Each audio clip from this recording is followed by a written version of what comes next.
Hind student, स्वागत है आपका हमारे यूट्यूब चैनल विकास आर में। आज हम सब जीव विज्ञान विषय के पहले अध्याय जैव परिक्रम के टॉपिक परिवहन के बारे में पढ़ेंगे। तो बिना समय गवाए हम अपने इस वीडियो को शुरू करते हैं। पहला प्रश्न है, खुला परिसंचरण किसमें पाया जाता है? तो ये खुला परिसंचरण किसमें पाया जाता है? ए मनुष्य में, बी तिलचट्टा में, सी घोड़े में, डी ऊंट में। तो इस प्रश्न का सही जवाब होगा तिलचट्टा। खुला परिसंचरण तंत्र में रक्त का बहाव खुले जगहों में होती है, जिसे हिमोसिल कहते हैं। ठीक है, और इसमें क्या होता है ना कि रक्त वाहिनियां भी नहीं पाई जाती है। नेक्स्ट प्रश्न को देखते हैं।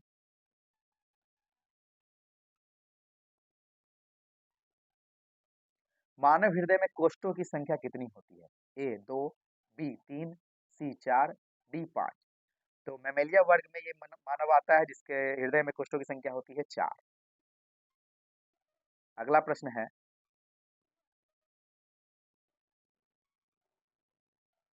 लाल रक्त कोशिकाओं का कब्जा यह ब्लड बैंक किसे कहते हैं? ए यकृत, बी प्लीहा, सी हृदय, डी अमाशय। तो इस प्रश्न का सही जवाब हो जाएगा बी प्लीहा। प्लीहा में पुराने रक्त कोशिका का विखंडन होता है। प्लीहा शरीर का रक्त बैंक है, जिसे लाल रक्त कोशिकाओं का कब्रगाह भी कहते हैं। अगला प्रश्न है, उच्च रक्तचाप की अवस्था को क्या कहते हैं?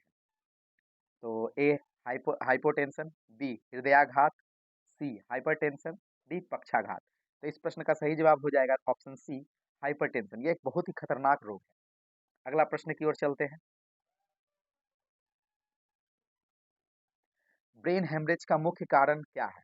ए हृदयाघात, बी पक्षाघात, सी हाइपोटेंशन, डी हाइपरटेंशन। इस प्रश्न का सही जवाब हो जाएगा ऑप्शन डी हाइपरटेंशन। कहता है हाइपरटेंशन से मस्तिष्क की रक्त कोशिकाओं विदीर्ण हो जाती है तथा अत्यधिक आंतरिक स्राव से ब्रेन हेमरेज हो जाता है। ठीक है, तो अगले प्रश्न की ओर चलते हैं फिर। हृदय एक हृदय चक्र में कितने समय लगता है? ए 0.1 सेकेंड, बी 0.3 सेकेंड, सी 0.8 सेकेंड और डी 0.5 सेकेंड। तो इस प्रश्न का सही जवाब है ऑप्शन सी 0.8 सेकेंड। तो हृदय में रक्त के भरने तथा पुनः उनके बाहर निकलने की क्रिया मिलकर रक्त परिवहन का एक चक्र बनाती है। ठीक है, जिसे हम हृदय चक्र कहते हैं।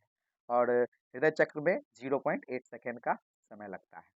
चलिए अगले प्रश्न की ओर चलते हैं। अशुद्ध रक्त फेफड़ों से हृदय में जाता है। मतलब अशुद्ध रक्त जो होता है वो फेफड़ों अशुद्ध रक्त फेफड़ों से हृदय में किसके द्वारा जाता है? ए फुफ्फुस शिरा द्वारा, फुफ्फुस धमनी द्वारा, रक्त कोशिकाओं द्वारा और डी इनमें से कोई नहीं। तो इस प्रश्न का सही जवाब हो जाएगा फुफ्फुस धमनी। तो हम जान रहे हैं कि ये जो इसके बारे में जान रहे हैं, धमनी के बारे में हम सब जानते हैं कि शुद्ध रक्त का प्रवाह करता है। ठीक है, और शिरा जो होता है वो आपका अशुद्ध रक्त का प्रवाह करता है। लेकिन हृदय के पास में फुफ्फुस धमनी अपोजिट करता है। मतलब ये फुफ्फुस धमनी अशुद्ध रक्त को लेके जाएगा और फुफ्फुस शिरा जो होगा वो शुद्ध रक्त का परिवहन करेगा हृदय के पास। तो ये अपवाद में होता है। मतलब कि हम कह सके एग्जाम में प्रश्न आए कि वह कौन सा धमनी है जो यहाँ पे अशुद्ध रक्त को लेके चलता है, तो उसमें हम फुफ्फुस धमनी बोल सकते हैं। या ये उस प्रश्न आ जाए वह कौन सा शिरा है जो शुद्ध रक्त को का परिवहन करता है, तो फुफ्फुस शिरा। अगले प्रश्न की ओर चलते हैं। धमनी का कार्य है ए शुद्ध रक्त का वहन करना, बी अशुद्ध रक्त का वहन करना, सी दोनों, ए बी दोनों और डी इनमें से कोई नहीं। तो अभी मैंने तुरंत इससे पहले प्रश्न में कहा कि धमनी का काम जो होता है वो शुद्ध रक्त का वहन करना होता है। ठीक है, ऑप्शन ए इसका सही जवाब है। तो और सिरा जो होता है अशुद्ध रक्त का। ठीक है, और अगर इसमें फुफ्फुस धमनी लग जाए तो वो अशुद्ध रक्त का प्रवाह करेगा, और फुफ्फुस सिरा लग जाए तो वो शुद्ध रक्त का प्रवाह करेगा। अगले प्रश्न की ओर चलते हैं।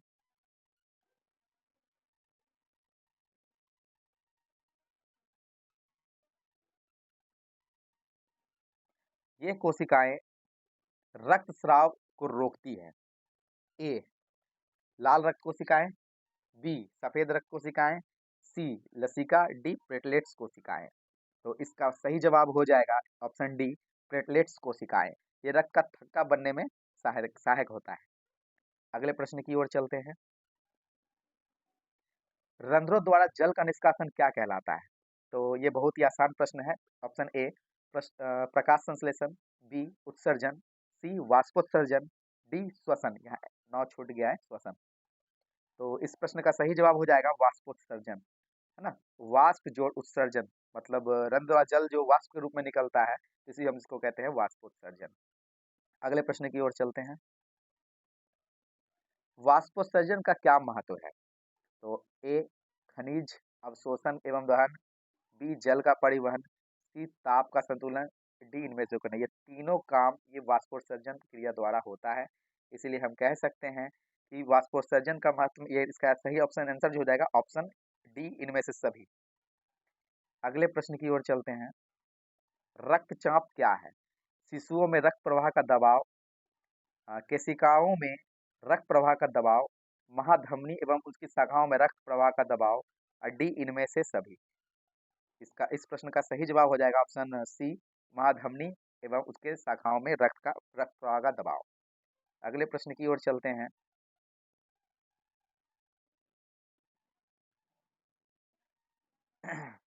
रक्तचाप मापने वाले यंत्र को क्या कहते हैं? तो रक्तचाप मापने वाले यंत्र को क्या कहते हैं? ऑप्शन ए है स्टिग्मोमेनोमीटर, बी डायलिसिस मशीन, सी डायलाइजर, और डी इनमें से कोई नहीं। तो इस प्रश्न का सही जवाब हो जाएगा ऑप्शन ए स्टिग्मोमेनोमीटर। नेक्स्ट प्रश्न की ओर चले। रक्तचाप का कारण क्या हो सकता है? ए चिंता, बी उत्सुकता, सी रोग, डी इनमें से सभी। तो ये हाइपरटेंशन उच्च रक्तचाप को ही कहते हैं, और ये सभी चिंता, उत्सुकता, रोग, इन सभी के कारण ये होता है, इसलिए इसका सही आंसर हो जाएगा डी। ठीक है। मानसिक चिंता, क्लेश, उत्सुकता, पारिवारिक इतिहास, ये सभी के कारण ये उच्च रक्तचाप हो सकता है।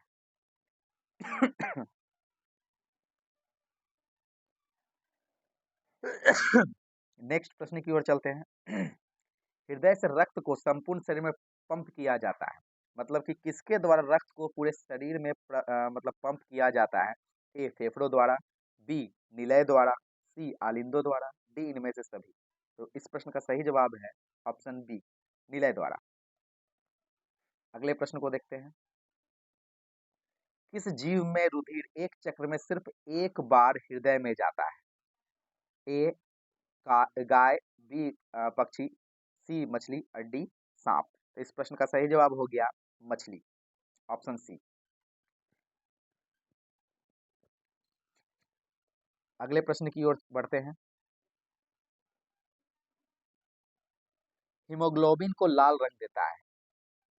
ए लौह, बी मैग्नीशियम, सी तांबा, और डी इनमें से कोई नहीं। तो इस यहाँ पे कुछ प्रश्न जो ये जो है ये भी बहुत ही आसान सा प्रश्न है। तो हम जान रहे हैं हीमोग्लोबिन को लाल रंग कौन देता है? हीमोग्लोबिन में क्या पाया जाता है? लौह तत्व। हीमोग्लोबिन में ये लौह तत्व पाए जाते हैं, इसका प्रश्न का सही जवाब हो जाएगा ऑप्शन ए लौह।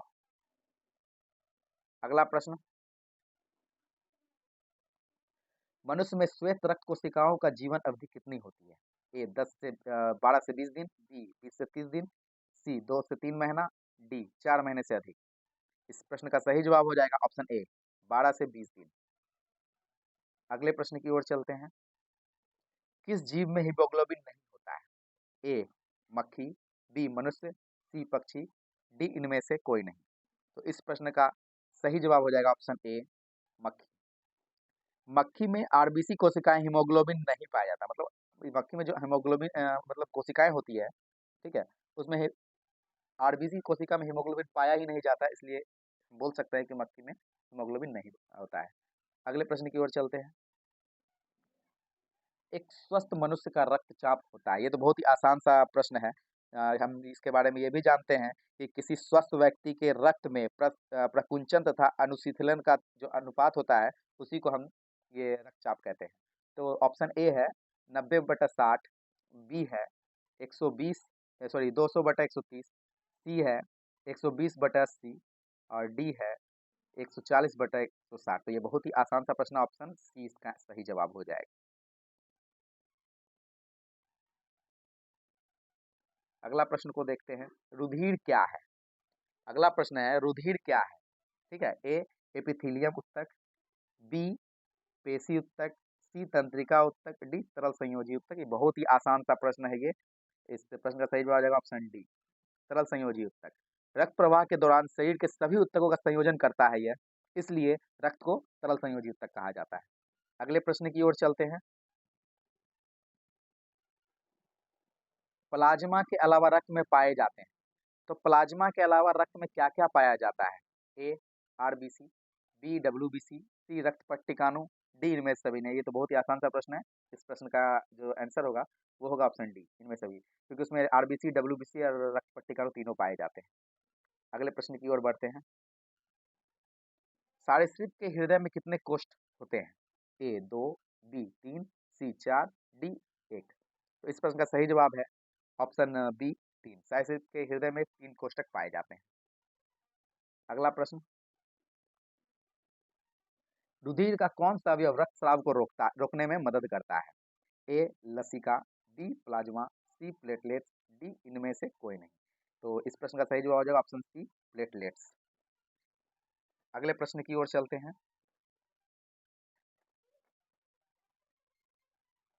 पादप में जाइलम उत्तरदायी है, इसलिए जल का वहन के लिए, भोजन का वहन करने के लिए, अमीनो अम्ल का वहन करने के लिए, और डी ऑक्सीजन का वहन करने के लिए।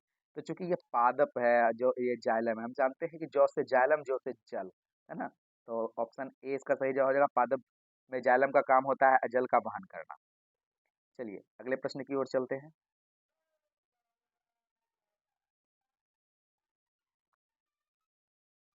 फ्लोएम में खाद्य पदार्थों का परिवहन पौधे में किस दिशा में होता है? मतलब फ्लोएम से खाद्य पदार्थों का परिवहन पौधे में किस दिशा में होता है?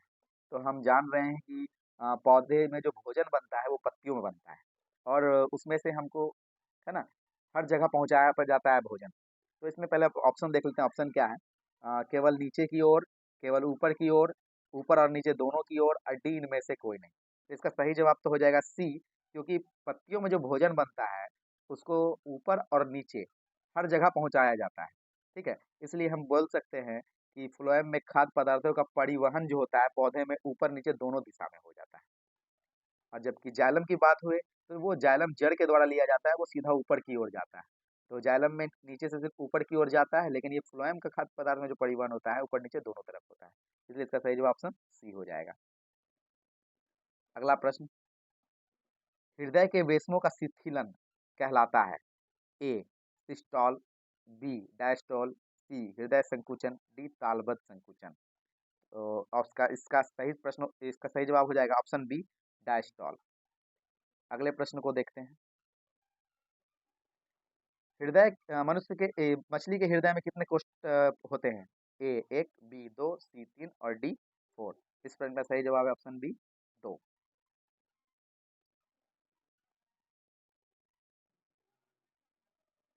पौधे में आवश्यकता से अधिक जल जल किस प्रक्रिया द्वारा बाहर निकलते हैं? ए उत्सर्जन, बी वाष्पोत्सर्जन, सी अवशोषण और डी प्रकाश संश्लेषण। तो देखिए, सबसे इस प्रश्न का सही जवाब हो जाएगा ऑप्शन बी वाष्पोत्सर्जन, क्योंकि जल जो है वाष्प के रूप में पौधे से निकलता है। अगले प्रश्न की ओर चलते हैं। ऑक्सीजन का वाहक कौन है? डब्ल्यूबीसी, आरबीसी, लसिका और इनमें से कोई नहीं। तो इस प्रश्न का सही जवाब हो जाएगा आरबीसी, क्योंकि इसमें हीमोग्लोबिन पाया जाता है। हीमोग्लोबिन में ये क्षमता होती है ऑक्सीजन अणु को बांध के रखने की।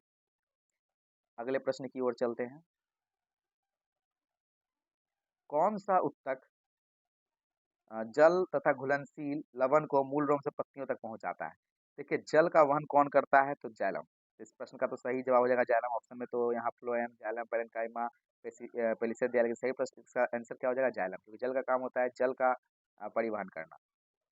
अगले प्रश्न की ओर चलते हैं। खाद्य पदार्थों का पौधे में स्थानांतरण का मुख्य रूप है, मतलब खाद्य पदार्थ जो पौधे में स्थानांतरित होते हैं किस रूप में? ए सुक्रोज, बी ग्लूकोज, सी स्टार्च, डी प्रोटीन। तो इस प्रश्न का सही जवाब जो हो जाएगा वो है सुक्रोज, ए। अगले प्रश्न की ओर चलते हैं। डैश, ये खाली स्थान दिया गया है। शरीर में एंटीबॉडी का निर्माण करता है कौन? A lymphocyte, B monocyte, B basophil और डी न्यूट्रोफिल। इस प्रश्न का सही जवाब हो जाएगा लिम्फोसाइट्स, ऑप्शन ए। अगले प्रश्न की ओर चलते हैं। निम्न में सबसे तेज हृदय धड़कन किसका होता है? ए वेल, बी चूहा, सी हाथी, डी आदमी। इस प्रश्न का सही जवाब हो जाएगा option A well. Next,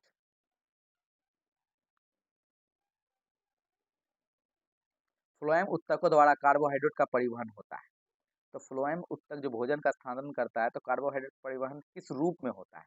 A glucose, B fructose, C lactose और डी सुक्रोज। तो इस प्रश्न का सही जवाब जो हो जाएगा सुक्रोज के रूप में, ऑप्शन डी। अगला प्रश्न को देखते हैं।